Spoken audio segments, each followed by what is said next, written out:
Eu queria ler com vocês o livro dos Juízes. Juízes, capítulo de número 11. Esse texto me veio ao coração e eu acredito que a nossa vida vai ser tocada por Deus aqui nesta noite. Juízes, capítulo de número 11. Glória a Deus. Juízes, capítulo de número 11. Nós vamos ler a partir do versículo de número 1. Nós vamos ler precisamente até o versículo de número 8 e finalizaremos com o versículo de número 29. Na verdade, iremos trabalhar todo o capítulo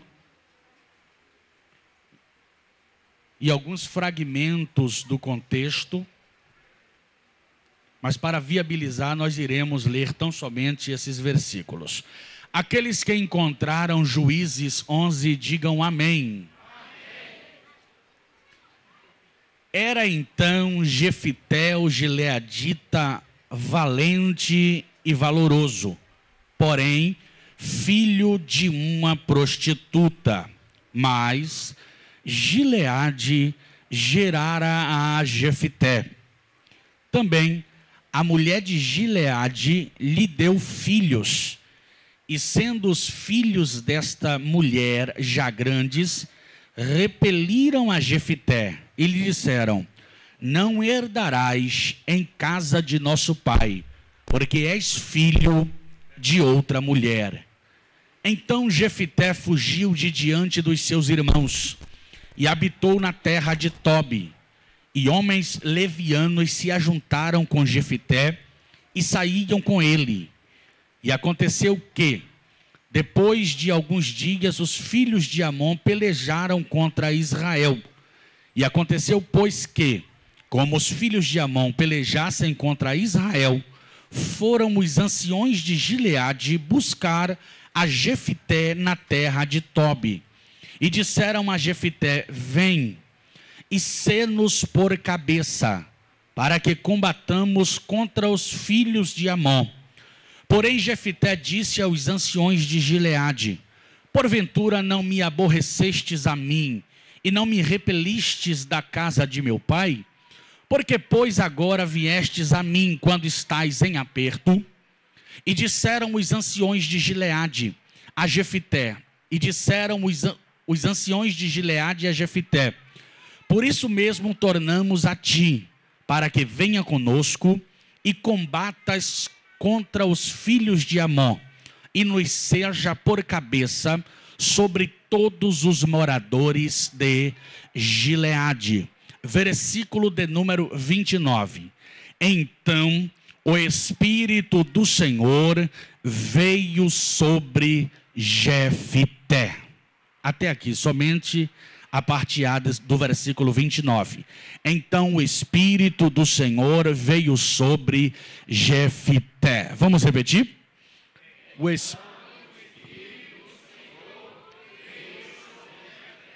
Mais uma vez.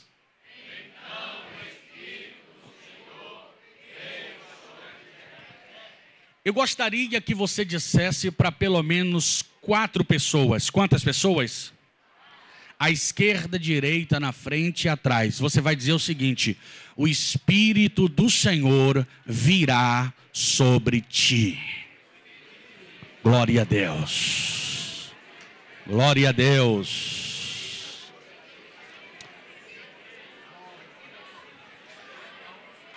Quem acredita nisso, levante a mãozinha para adorar o nome do Senhor. Maravilha.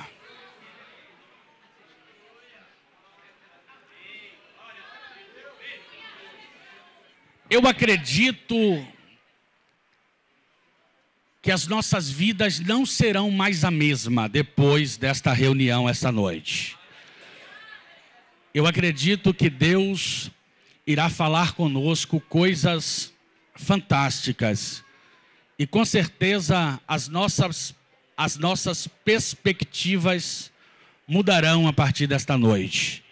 E nós teremos restaurada a esperança, a alegria, a fé e, sobretudo, a confiança nas promessas gloriosas do Senhor, o nosso Deus. Nós vamos aprender um pouco com a história de Jefité. Jefité, segundo a Bíblia Sagrada, foi um dos 14 juízes que julgaram Israel. Segundo a Bíblia Sagrada, após a morte de Josué, Israel ficou sem uma liderança centralizada. E segundo a Bíblia, vez por outra, o povo adentrava pela apostasia e afastava-se dos princípios bíblicos, dos princípios divinos. E Moisés, no capítulo de número 28 do livro de Deuteronômio, profetizou que Israel, ao se afastar da presença e dos mandamentos do Senhor, no capítulo 28 ele disse que as nações estrangeiras iriam lhe oprimir. E esta profecia de Moisés veio cumprir-se de forma literal, justamente após a morte de Josué, que foi o seu sucessor. E a Bíblia diz que as nações oprimiam Israel, e em meio à opressão, Deus levantava um líder a fim de julgar Israel, a fim de defender a nação, a fim de por eles lutar e vencer os seus inimigos. Os juízes julgaram Israel por pelo menos 350 anos. Como já vos disse, 14 juízes julgaram Israel. Vale ressaltar que nesta época Israel não era literalmente uma nação. Era uma confederação de tribos que estavam se assentando e se estabelecendo na terra primitiva, na terra prometida, melhor dizendo.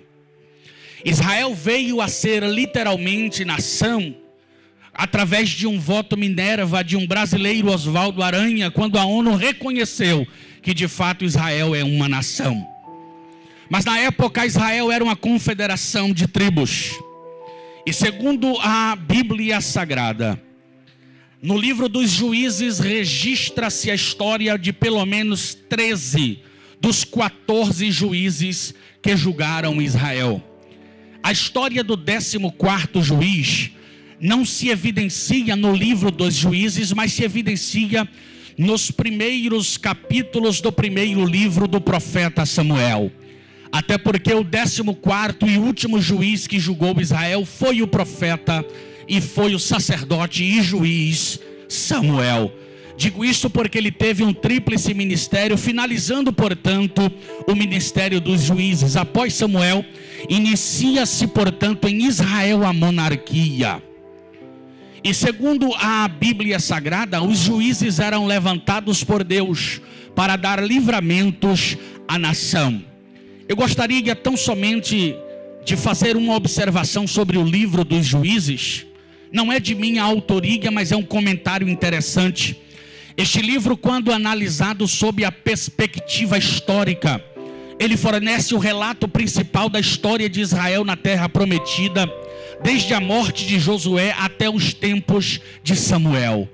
Sob a perspectiva teológica, o livro dos Juízes revela o declínio espiritual e moral das tribos após se estabelecerem na terra prometida.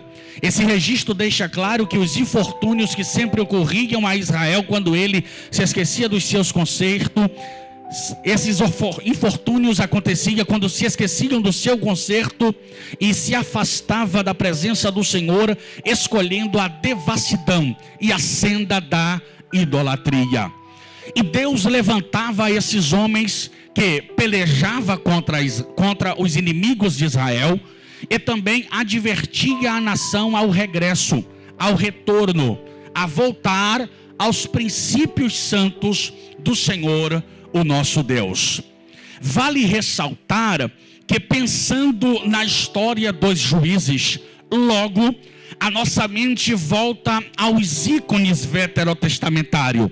Quando a gente fala nos juízes, logo a gente lembra de Sansão, que foi um juiz que julgou com muita excelência e, segundo a Bíblia Sagrada, tinha uma força extraordinária.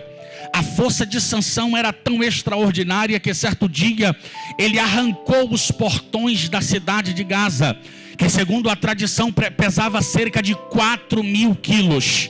Ele andou por 15 quilômetros com esse portão nas suas costas e deixou no cume do monte. Quando a gente fala nos juízes, logo vem à nossa mente os atos heróicos de Sansão, que com a queixada de jumenta mata 1.000 inimigos de Deus, 1.000 inimigos de Israel. Logo vem à nossa mente esses atos heróicos desses homens. Quando a gente fala nos juízes, logo a gente se lembra de Gideão, um homem que venceu por causa da sua inteligência. A Bíblia diz que Gideão malhava trigo no lagar. É uma atitude literalmente inusitada, porque lagar não é lugar de se malhar trigo. Lagar é onde se pisam as uvas para a fabricação do vinho. Sim, e ele deveria malhar o seu trigo na eira, que era o lugar apropriado. Entretanto, nesta época, a nação estava sendo oprimida pelos midianitas, que roubava o trigo e dava cevada em lugar do trigo ao povo. E a Bíblia diz que enquanto a nação estava padecendo por falta de trigo, Gideão estava no lagar malhando trigo, e Deus achou interessante a postura de Gideão e a sua inteligência. Foram juízes que alcançaram relevância. Foram juízes que alcançaram destaque. Em contrapartida, a Bíblia diz também que alguns desses 14 juízes que julgaram Israel não tiveram tanta relevância, não tiveram tanta influência, até porque alguns dos juízes julgavam e a sua influência ultrapassava os limites tribais. E alguns deles, portanto, se resumia à sua tribo, à sua cidade, à localidade da sua tribo. E nós lemos nesta noite a história de Jefité. Apesar de Jefité não ter o destaque, apesar de Jefité não ter o glamour e a influência que tivera Gideão, que tivera Sansão, que tivera outros ícones veterotestamentários, entretanto a história de Jefité é linda, é fantástica, e eu particularmente sou propenso a valorizar o dia das coisas pequenas. Aliás, a própria Bíblia nos aconselha a isso. Jefité foi um juiz que não teve tanta influência e tanta relevância como Sansão, como Gideão, como Débora, a única, que aliás foi a única juíza que julgou das 14 que julgou Israel. Entretanto, a Bíblia diz que Jefité entrou na galeria dos heróis da fé. Lá na carta aos Hebreus, capítulo de número 11, o escritor fala de homens nobres que palmilharam que palmilharam a nação. Homens que palmilharam este mundo, que o próprio escritor diz: o mundo não era digno de tê-los palmilhando pelas suas veredas. Eram homens que a Bíblia diz que apagavam a força do fogo, que fechavam a boca de leão, que venciam através da fé, que tinham autoridades, e entre eles cita-se, portanto, Jefité, um juiz que julgou Israel em uma situação contraditória. Digo isso porque a tradição afirma que Jefité era a única pessoa descendente de Gileade que não poderia julgar a nação de Israel. Até porque O texto afirma que Jefté era um varão valente e valoroso. Não obstante, ele trazia consigo um opróbrio que lhe impossibilitava de reinar e de ser juiz.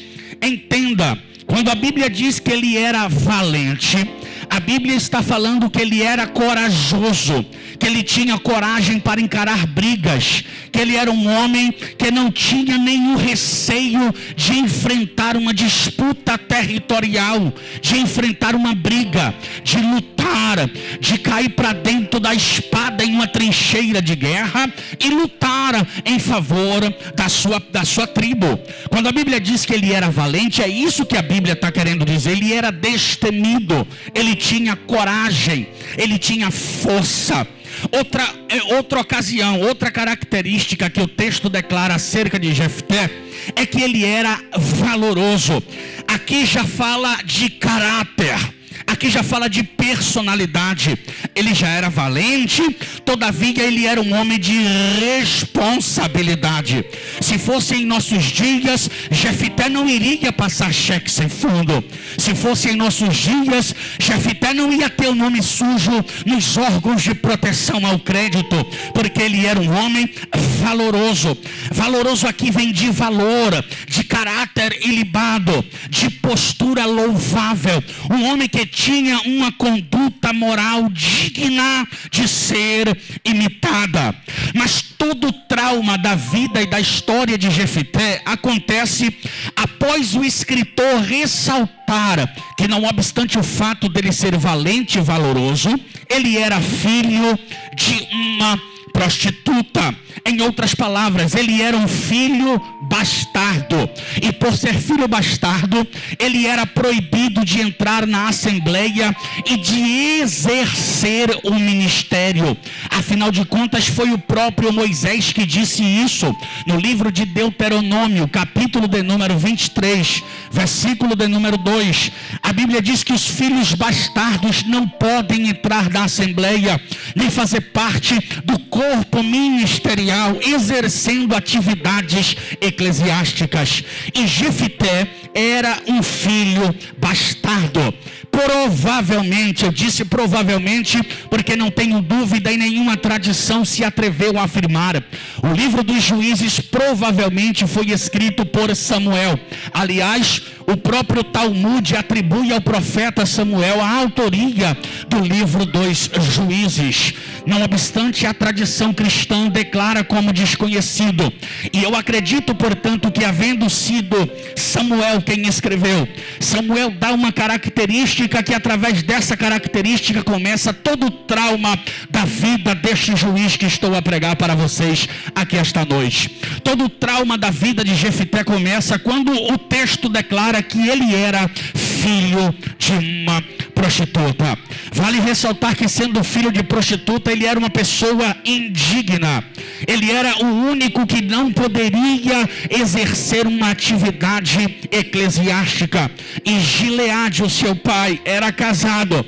Vale dizer que Gileade era filho de Maquir, neto de Manassés, bisneto de José, da 4ª geração de Abraão e Sara. Ou seja, ele era descendente de Abraão. Todavia, ele não poderia exercer um cargo ministerial, porque ele era um filho bastardo. E por ser filho bastardo, ele não poderia exercer. Ele era filho de uma prostituta. Gileade, em uma das suas aventuras sexuais, ele teve com uma prostituta este filho, cujo nome é Jefté.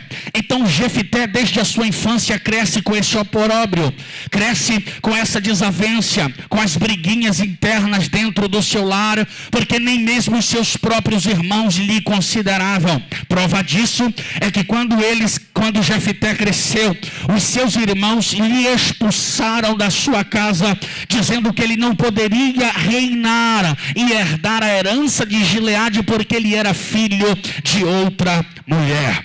Jefité cresce trazendo este opróbrio. Jefité cresce trazendo esta mágoa, esta dor, porque ele era filho de uma prostituta, filho de uma mulher de vida fácil, de uma mulher que destruía lares. Jefité era a única pessoa em Gileade que não tinha dignidade para ser juiz. Só que Deus, quando vai escolher alguma pessoa, Deus não se submete aos critérios de uma tradição, porque a tradição dizia que Jefité não servia. Só que Deus olhou para Jefité e disse: esse serve, esse eu escolho. Ainda que a tradição diga que não serve, ainda que a tradição diga que não dá, Deus olha e diz serve, Deus olha e diz dá, porque Deus é soberano em suas escolhas. Eu queria que você tocasse no ombro da pessoa que está ao seu lado e dissesse assim: ó, Deus é soberano em suas escolhas. Aleluia. Se você disse para quem está de um lado, diga para quem está do outro também. Diga: Deus é soberano em suas escolhas. Quem pode levantar a mãozinha para adorar a Deus? Ei, Jefité não tinha honra. Jefité era filho de uma prostituta.